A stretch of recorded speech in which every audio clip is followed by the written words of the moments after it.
ஈஸியா வந்து பெருக்கல் சொல்லி கொடுத்தால கோடு போட்டு. பெருக்கல் தெரியாதவங்க கூட நம்ம ஸ்லோ ப்ளூமர்ஸ் மெல்ல கற்கும் மாணவர்கள் கூட போடுற மாதிரி அது ஒரு தடவை எனக்கு போட்டு காட்டு பார்க்கலாம். 4க்கு என்ன பண்ணணும்? 4 கோடு போட்டுக்கோ.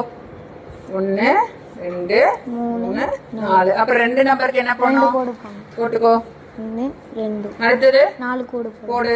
1 2 3 4. அப்புறம் பெருக்கல் 4க்கு எந்த பக்கம் கோடு போடணும்? சைடா போடணும். குறுக்குல போடணும். போடு. 1 2 3 4. அதுக்குதான் கொஞ்சம் நீட்டி போடணும்ன்றது கோட.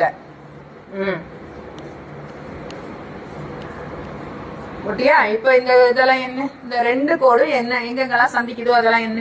1 2 3 4 5 6 7 8 9 10 11 12 13 14 15 16. அடுத்து 1 2 3 4 5 6 7 8. அப்புறம் 1 2 3 4 5 6 7 8 9 10 11 12 13 14 15 16. ஈக்குவல் டு போடு. 1ஆம் இடத்துல என்ன போடணும்? 6 போடணும். இந்த 1 வந்து 10வது இடத்துல இருக்கிறதுனால இதுக்குள்ள கூட்டு 8 கூட்டல் 1 என்ன?